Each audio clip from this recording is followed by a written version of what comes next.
สบายดีทุกคนมื้อนี้นี่แหละจะพาทุกคนมาชมบรรยากาศสงกรานต์ไทยอยู่ในเฮลซิงกิประเทศฟินแลนด์เนาะปีหนึ่งมีเทื่อหนึ่งในงานนี้นี่นะถือว่าเป็นการนำเอาวัฒนธรรม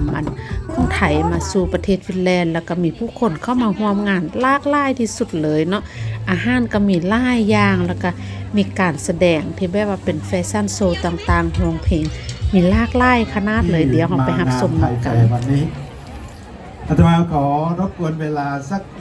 ประมาณ 4-5 นาที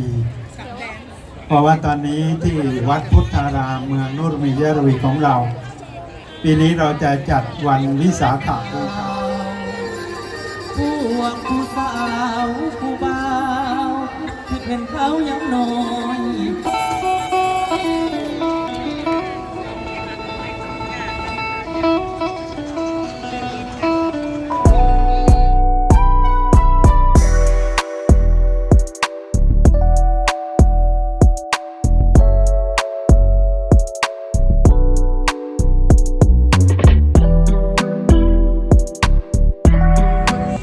งานเทศกาลนี้เพิ่นท่านจะจัดอยู่2 มื้อเนาะแต่ว่ามื้อทำอิฐนี่บอกเลยว่าคึกคักหลายที่สุดเลยเนาะคนก็หลายย่างไปใส่ก็จนว่าสิต่ำกันพุ่นแหละเนาะแล้วก็จะมีบูธค่ายเครื่องขนาดหลายแดเนาะแล้วก็บูธสอบถามข้อมูลนี่บอนหานวดอีกตื่นเนาะมีหลากหลายอันหั่นน่ะแล้วส่วนอาหารของกินนี่นะบอกเลยว่าค่ายดีสุดๆเนาะไปใส่นี่จงใดแบบหล่อท่าคิวนี่นะโดนกว่าจะได้กินนี่นะบางบอนนี่ก็เป็น30 นาทีพุ่นแหละเนาะตัวที่แลมักที่สุดก็จะเป็นตรงนี้เลยเนาะพวกแมงทอดต่างๆเนี่ยนะมางานแบบนี้เห็นอย่างด้านนี้บ่พลาดเลยเนาะมันแซ่บดีแล้วมันก็หากินยากได้ขนาดบ่แม่นว่าหากินได้ง่ายๆเนาะมันก็จะจัดไปเนาะบรรยากาศอยู่ในงานนี่คล้ายคือกับอยู่บ้านเฮาเลยเนาะอากาศก็บ่หนาวอีกหั่นน่ะแม่งมีคนมาล่าเองเนาะอันนี้ก็มันเขาจังเฮ็ดขนมครกขนาดแบบมันเฮ็ดแบบสดๆเลยเนาะผู้ใดจะมาซื้อนี่ก็ต้องได้ต่อคิวยาวนิดนึงมันมีหลายคนนะเราโดนๆมันจะมาเห็นแบบนี้เนาะอยู่ในงานนี้เราไปเรามาอยู่ประมาณ2 หานนี่แหละแต่ว่าแต่ละหานก็คนเต็มหมดเลยนะและส่วนที่ว่าได้รับคนนิยมหลายที่ว่าต่อคิวยาวที่สุดแม่นข้าวเหนียวหมูปิ้งนี่แหละเนาะส่วนขนมบาบินนี่หมาซ่องเธอจึงค่อยได้กินเนาะเพราะว่าคนไล่โพสจนว่าได้จองไว้ก่อนจึงค่อยมาเอาไปกินได้เนาะส่วนตัวนี้ถ้าว่าผู้ได้มีเด็กน้อยบ่พาเธอจะไปซื้อซาลาเปาหน้าแฟนตาซีเนาะเดี๋ยวอีกตึงบึ้นนึงก็จะมีงานแสดงโชว์อีกตึงบึ้นนึงเนาะเดี๋ยวสิพาไปเบิ่งบรรยากาศนำกันต่อไปเลย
นี่ก็จะเป็นบรรยากาศในมื้อที่2เนาะอากาศก็จะดีกว่ามื้อวานนี้นิดนึงอบอุ่นขึ้นหั่นน่ะแล้วคนก็จะบ่หลายเท่ากับมื้อทำอิฐที่ว่าเขาเจ้าเปิดงานเนาะ ผู้คนก็ยังมาไล่คือเก่าแต่ว่าอาจจะบ่ปานได้ในมื้อนี้นี่เนาะอาหารการกินก็ยังครบแบบบ่มีผู้ใดมาญาติกินเนาะบางอาหารนี่ก็คงกินก็เริ่มทยอยหมดไล่ได้แล้วเนาะเดี๋ยวไปชมบรรยากาศเบิ่งการแสดงต่อเลย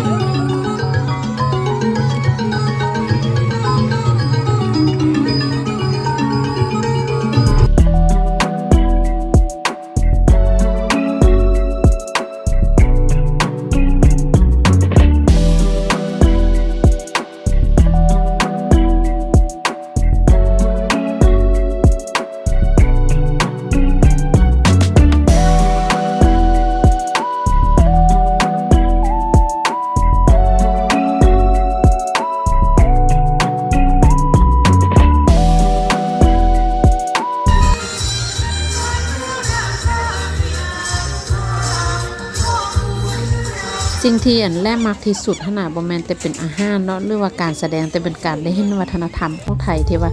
ถูกนำมาแนะนำให้ต่างชาติรู้จักแล้วก็เห็นคนฟินและคนประเทศอื่นๆน่ะที่ว่ามีการสนใจหลายแล้วเขาเจ้าก็มากินอาหารไทยขนาดแบบคือคืนหลายเนาะของกินนี่ก็ถือว่าได้ขายดีที่สุดเลยเนาะแล้วก็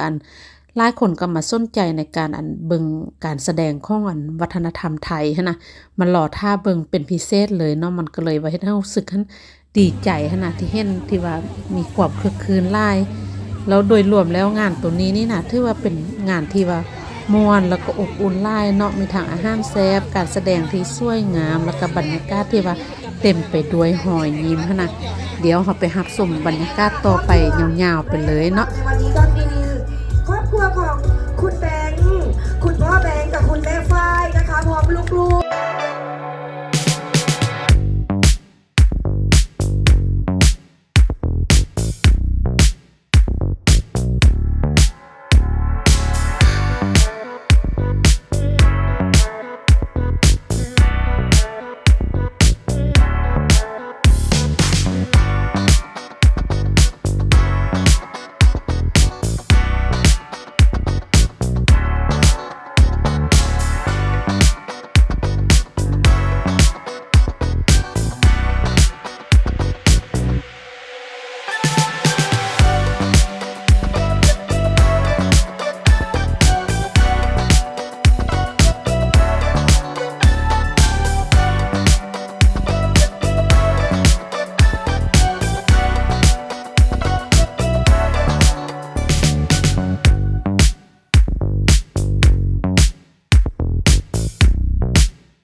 เดี๋ยวแรกข้อจบคลิปไว้เพียงเท่านี้ก่อนเด้อถ้าว่าทุกคนมักคลิปนี้เนาะอย่าลืมกดไลค์แล้วก็กดติดตามให้เด้อฝากคอมเมนต์ไว้ได้เนาะว่ามักตัวได้ของงานที่สุดเลยหั่นน่ะขอบใจหลายๆที่เข้ามาติดตามรับชมแล้วพบกันใหม่